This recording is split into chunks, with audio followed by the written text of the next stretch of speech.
ಸಿಂಧೂ ನದಿಯಲ್ಲಿ ಚಿನ್ನದ ನಿಧಿ. ಪಾಕಿಸ್ತಾನದಲ್ಲಿ ಶುರುವಾಗಿದೆ ಭಾರಿ ಗಣಿಗಾರಿಕೆ. ನಮಸ್ಕಾರ ವೀಕ್ಷಕರೇ. ನದಿ ಅಂದರೆ ನಮಗೆ ನೆನಪಾಗುವುದು ಕುಡಿಯುವ ನೀರು, ಹಸಿರು ಹೊಲಗಳು, ಸುಂದರ ಪ್ರಕೃತಿ. ನದಿಯ ತಳದಲ್ಲಿ ಮರಳು, ಕಲ್ಲು, ಜಲ್ಲಿ ಸಿಗುವುದು ನಮಗೆಲ್ಲ ಗೊತ್ತಿರುವಂತಹ ವಿಚಾರವೇ. ಆದರೆ ಹರಿಯುವ ನದಿಯ ತಳದಲ್ಲೇ ಟನ್ಗಟ್ಟಲೆ ಚಿನ್ನದ ನಿಧಿ ಸಿಗಲು ಶುರುವಾದರೆ ಹೇಗೆ? ಹೌದು, ನೀವು ಕೇಳ್ತಾ ಇರೋದು ಸತ್ಯ. ನಮ್ಮ ನೆರೆಯ ಪಾಕಿಸ್ತಾನದಲ್ಲಿ ಈಗ ಇಂತಹದ್ದೇ ಒಂದು ಅಚ್ಚರಿಯ ಮತ್ತು ಅಷ್ಟೇ ಆತಂಕಕಾರಿ ಘಟನೆ ನಡೀತಾ ಇದೆ. ಸದಾ ಯುದ್ಧ, ರಾಜಕೀಯ ಲಾಬಿ ಮತ್ತು ಆರ್ಥಿಕ ಬಿಕ್ಕಟ್ಟಿನಿಂದ ಸುದ್ದಿಯಲ್ಲಿರ್ತಾ ಇದ್ದಂತಹ ಪಾಕಿಸ್ತಾನದಲ್ಲಿ ಈಗ ಸಿಂಧೂ ನದಿ ಹರಿಯುವ ಹಾದಿಯಲ್ಲಿ ಚಿನ್ನದ ನಿಧಿ ಸಿಕ್ಕಿದೆ. ನದಿಯ ತಳದಲ್ಲಿರುವಂತಹ ಈ ಚಿನ್ನವನ್ನು ಹೊರತೆಗೆಯಲು ಈಗ ಭಾರಿ ಯಂತ್ರಗಳನ್ನು ಇಳಿಸಲಾಗಿದೆ. ಹಗಲು ರಾತ್ರಿ ಎನ್ನದೇ ನದಿಯ ಒಡಲನ್ನು ಬಗೆದು ಚಿನ್ನದ ಗಣಿಗಾರಿಕೆ ನಡೆಸಲಾಗ್ತಾ ಇದೆ. ಆರ್ಥಿಕ ಬಿಕ್ಕಟ್ಟಿನಿಂದ ಕಂಗೆಟ್ಟಿರುವಂತಹ ಪಾಕಿಸ್ತಾನಕ್ಕೆ ಇದು ಜಾಕ್ಪಾಟ್ ಅಂತಾನೆ ಹೇಳಬಹುದು. ಜೊತೆಗೆ ಅಷ್ಟೇ ಆತಂಕವೂ ಕೂಡ ಈಗ ಎದುರಾಗಿದೆ. ಅಲ್ಲಿನ ಜನರು ಈಗ ವಿರೋಧ ಮಾಡ್ತಾ ಇದ್ದಾರೆ.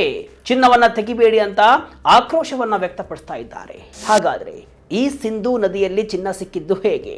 ಹರಿಯುವ ನೀರಿಗೆ ಚಿನ್ನದ ಕಣಗಳು ಸೇರಿದ್ದು ಎಲ್ಲಿಂದ? ಎಷ್ಟು ಟನ್ ನಿಕ್ಷೇಪ ಸಿಕ್ಕಿದೆ? ಗಣಿಗಾರಿಕೆಯಿಂದ ನದಿಗೆ ಅಪಾಯ ಇದೆಯಾ? ಈ ಎಲ್ಲ ಕುತೂಹಲಕಾರಿ ಮಾಹಿತಿಗಳನ್ನು ಇಂದಿನ ಈ ವಿಡಿಯೋದಲ್ಲಿ ಸಂಪೂರ್ಣವಾಗಿ ತಿಳಿಯೋಣ. ವಿಡಿಯೋವನ್ನು ಕೊನೆಯವರೆಗೂ ನೋಡಿ. ನಾನು ಶಿವಮೂರ್ತಿ ಸರ್ಬಾ. ಗಿಲ್ಗಿಟ್ ಬಾಲ್ಟಿಸ್ತಾನ್ನಲ್ಲಿ ಚಿನ್ನದ ಬೇಟೆ ಶುರು. ಹೌದು ವೀಕ್ಷಕರೇ, ಭಾರತದ ಐತಿಹಾಸಿಕ ನದಿಯಾದ ಆದರೆ ಪ್ರಸ್ತುತ ಪಾಕಿಸ್ತಾನ ಆಕ್ರಮಿತ ಕಾಶ್ಮೀರದ ಗಿಲ್ಗಿಟ್ ಬಾಲ್ಟಿಸ್ತಾನ್ ವಲಯದಲ್ಲಿ ಹರಿಯುವಂತಹ ಪ್ರಸಿದ್ಧ ಸಿಂಧೂ ನದಿ ಇವತ್ತು ಜಾಗತಿಕ ಮಟ್ಟದಲ್ಲಿ ಭಾರಿ ಸುದ್ದಿಯಲ್ಲಿದೆ. ಈ ನದಿಯ ತಳಭಾಗದಲ್ಲಿ ಬರೋಬ್ಬರಿ 106 ಟನ್ ಚಿನ್ನ ಇರುವುದು ದೃಢಪಟ್ಟಿದ್ದು, ಪಾಕಿಸ್ತಾನವು ಈಗ ಭಾರಿ JCB ಯಂತ್ರಗಳನ್ನು ಬಳಸಿ ಸಿಂಧೂ ನದಿಯ ಒಡಲನ್ನು ಬಗೆದು ಚಿನ್ನ ಹೊರತೆಗೆಯುವ ಬೃಹತ್ ಕಾರ್ಯಾಚರಣೆಗೆ ಇಳಿದಿದೆ.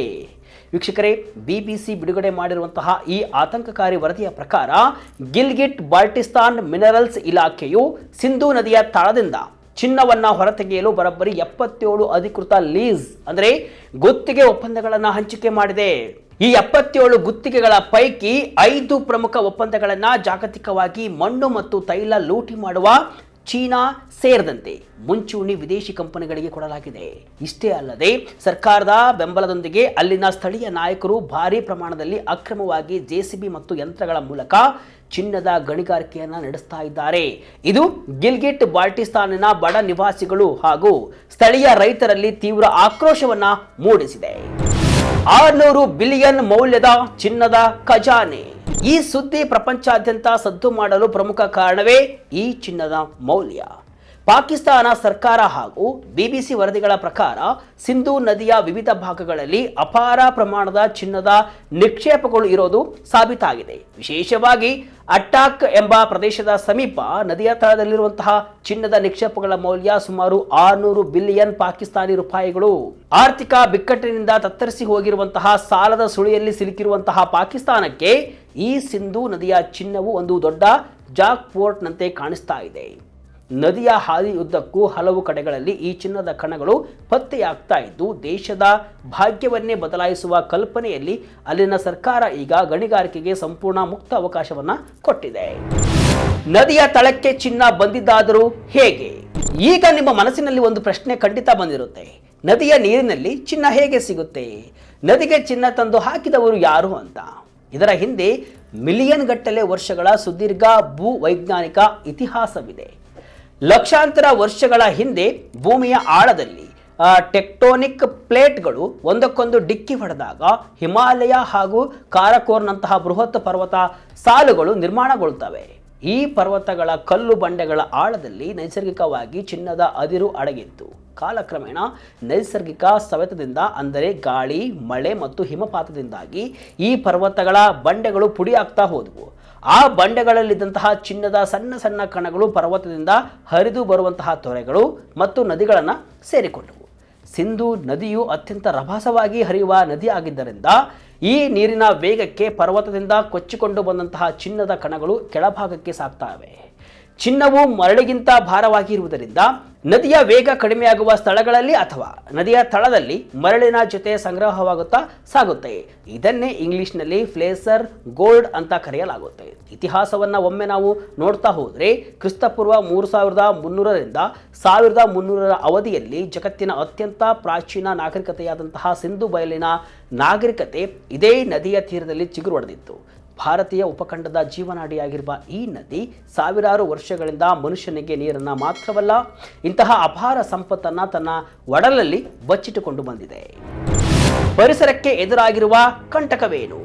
ಆದರೆ ವೀಕ್ಷಕರೇ, ನಾಣ್ಯಕ್ಕೆ ಎರಡು ಮುಖಗಳು ಇರುವಂತೆ ಈ ಚಿನ್ನದ ಗಣಿಗಾರಿಕೆ ಪಾಕಿಸ್ತಾನಕ್ಕೆ ಆರ್ಥಿಕವಾಗಿ ಲಾಭವನ್ನು ತರ್ತಾ ಇದ್ರೂ ಕೂಡ ಅಲ್ಲಿನ ಪರಿಸರ ಮತ್ತು ಜನರ ಪಾಲಿಗೆ ಶಾಪವಾಗಿ ಪರಿಣಮಿಸಿದೆ. ಹಿಂದೆ ಸ್ಥಳೀಯ ಜನರು ಸಾಂಪ್ರದಾಯಿಕವಾಗಿ ಕೈಯಿಂದ ಮರಳನ್ನು ಜರಡಿ ಹಿಡಿದು ಸಣ್ಣ ಪ್ರಮಾಣದಲ್ಲಿ ಚಿನ್ನವನ್ನು ಹುಡುಕ್ತಾ ಇದ್ರು. ಅದರಿಂದ ಪರಿಸರಕ್ಕೆ ಯಾವುದೇ ಹಾನಿ ಆಗ್ತಾ ಇರಲಿಲ್ಲ. ಆದರೆ ಈಗ ಬೃಹತ್ ಯಂತ್ರಗಳು, JCBಗಳು ನದಿಯ ತಳವನ್ನು ಆಳವಾಗಿ ಅಗೆಯುತ್ತಿವೆ. ಇದರಿಂದಾಗಿ ನದಿಯ ನೈಸರ್ಗಿಕ ಹರಿವಿನ ಹಾದಿ ಸಂಪೂರ್ಣವಾಗಿ ಬದಲಾಗ್ತಾ ಇದೆ. ಇದರ ನೇರ ಪರಿಣಾಮ ಬೀರ್ತಾ ಇರುವುದು ನದಿ ತೀರದ ರೈತರು ಮತ್ತು ಸ್ಥಳೀಯ ಸಮುದಾಯಗಳ ಮೇಲೆ. ಭಾರೀ ಯಂತ್ರಗಳ ಬಳಕೆಯಿಂದಾಗಿ ನದಿಯ ದಂಡೆಗಳು ಕುಸಿಯುತ್ತಿವೆ. ಇದರಿಂದ ರೈತರ ಫಲವತ್ತಾದ ಕೃಷಿ ಭೂಮಿ ನದಿಯ ಪಾಲಾಗ್ತಾ ಇದೆ. ನದಿಯ ತಳದಲ್ಲಿದ್ದಂತಹ ಜಲಚರಗಳು, ಮೀನುಗಳ ನೈಸರ್ಗಿಕ ಆವಾಸ ಸ್ಥಾನ ಸಂಪೂರ್ಣವಾಗಿ ಧ್ವಂಸಗೊಳ್ತಾ ಇದೆ. ಗಣಿಗಾರಿಕೆಗೆ ಬಳಸುವ ರಾಸಾಯನಿಕಗಳು ಮತ್ತು ಮಣ್ಣಿನ ಸವೆತದಿಂದಾಗಿ ಸಿಂಧೂ ನದಿಯ ನೀರು ಸಂಪೂರ್ಣವಾಗಿ ಕಲುಷಿತಗೊಳ್ತಾ ಇದೆ. ಸ್ಥಳೀಯ ನಿವಾಸಿಗಳು ಮತ್ತು ಕೃಷಿಕರು ಸರ್ಕಾರದ ವಿರುದ್ಧ ಈಗ ತೀವ್ರ ಆಕ್ರೋಶವನ್ನು ವ್ಯಕ್ತಪಡಿಸಿದ್ದಾರೆ. ಚಿನ್ನದ ಆಸೆಗೆ ಬಿದ್ದು ನಮ್ಮ ಜೀವನೋಪಾಯದ ನದಿ ಮತ್ತು ಭೂಮಿಯನ್ನು ನಾಶ ಮಾಡಬೇಡಿ ಅಂತ ಕಣ್ಣೀರು ಇಡುತ್ತಿದ್ದಾರೆ. ಪಾಕಿಸ್ತಾನದ ಬಳಿ ಚಿನ್ನ ಎಷ್ಟಿದೆ? ವೀಕ್ಷಕರೇ, ತೀವ್ರ ಆರ್ಥಿಕ ಸಂಕಷ್ಟ ಮತ್ತು ಸಾಲದ ಸುಳಿಯಲ್ಲಿ ಸಿಲುಕಿರುವಂತಹ ಪಾಕಿಸ್ತಾನದ ಬಳಿ ನಿಜಕ್ಕೂ ಎಷ್ಟು ಬಂಗಾರವಿದೆ ಗೊತ್ತಾ? 2025 ಅಧಿಕೃತ ಅಂಕಿಅಂಶಗಳ ಪ್ರಕಾರ ಪಾಕಿಸ್ತಾನದ ಸೆಂಟ್ರಲ್ ಬ್ಯಾಂಕ್ ಬಳಿ ಇರುವುದು ಕೇವಲ 64.7 ಟನ್ ಬಂಗಾರ ಮಾತ್ರ. ಈ ಪ್ರಮಾಣದೊಂದಿಗೆ ಜಾಗತಿಕ ಚಿನ್ನದ ಸಂಗ್ರಹ ಪಟ್ಟಿಯಲ್ಲಿ ಪಾಕಿಸ್ತಾನ 49ನೇ ಸ್ಥಾನದಲ್ಲಿ ಇದೆ. ಇಲ್ಲಿ ಅತ್ಯಂತ ಆಶ್ಚರ್ಯಕರ ವಿಷಯ ಏನಪ್ಪ ಅಂತ ಅಂದರೆ, ಭಾರತದ ಖಾಸಗಿ NBFC ಸಂಸ್ಥೆ ಒಂದರ ವಾಲ್ಟ್ಗಳಲ್ಲಿ ಸುಮಾರು 209 ಟನ್ ಬಂಗಾರ ಸಂಗ್ರಹವಿದೆ. ಅಂದರೆ ಇಡೀ ಪಾಕಿಸ್ತಾನ ದೇಶದ ಬಳಿ ಇರುವಂತಹ ಒಟ್ಟು ಬಂಗಾರಕ್ಕಿಂತ ಭಾರತದ ಒಂದು ಖಾಸಗಿ ಸಂಸ್ಥೆಯ ಬಳಿಯೇ 3 ಪಟ್ಟು ಹೆಚ್ಚು ಬಂಗಾರವಿದೆ. ಇನ್ನು ಜಾಗತಿಕವಾಗಿ ನೋಡ್ತಾ ಹೋದರೆ ಭಾರತ ದೇಶವು 880 ಟನ್ ಬಂಗಾರದೊಂದಿಗೆ 7ನೇ ಸ್ಥಾನದಲ್ಲಿ ಇದ್ದರೆ ಅಮೆರಿಕ 8100 ಟನ್ ಬಂಗಾರದೊಂದಿಗೆ ಮೊದಲ ಸ್ಥಾನದಲ್ಲಿ ಇದೆ. ಇನ್ನು ರೂಪಾಯಿ ಮೌಲ್ಯ ಕುಸಿತ, ವಿದೇಶಿ ವಿನಿಮಯ ಕೊರತೆ ಹಾಗೂ ಸಾಲ ತೀರಿಸುವ ಒತ್ತಡದಿಂದಾಗಿ ಹೊಸ ಚಿನ್ನ ಖರೀದಿಸಲು ಸರ್ಕಾರಕ್ಕೆ ಸಾಧ್ಯವಾಗ್ತಾ ಇಲ್ಲ. ಯಾರಿಗೆ? ಪಾಕಿಸ್ತಾನ ಸರ್ಕಾರಕ್ಕೆ.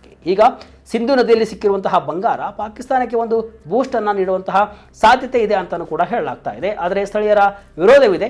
ಸರ್ಕಾರ ಮುಂದೆ ಯಾವ ರೀತಿಯಾದಂತಹ ನಿಯಮಗಳನ್ನು, ಕಟ್ಟುಪಾಡುಗಳನ್ನು ಪಾಲಿಸುತ್ತೆ ಕೂಡ ಕುತೂಹಲಕಾರಿ. ಒಟ್ಟಿನಲ್ಲಿ ವೀಕ್ಷಕರೇ, ಸಿಂಧೂ ನದಿಯ ಒಡಲಲ್ಲಿರುವಂತಹ ಈ ಚಿನ್ನದ ನಿಧಿ ಪಾಕಿಸ್ತಾನದ ಪಾಲಿಗೆ ಆರ್ಥಿಕ ವರದಾನವಾಗಿ ಕಂಡರೂ ಕೂಡ ಪ್ರಕೃತಿಯ ದೃಷ್ಟಿಯಿಂದ ಇದು ದೊಡ್ಡ ವಿನಾಶದ ಮುನ್ಸೂಚನೆಯಾಗಿದೆ.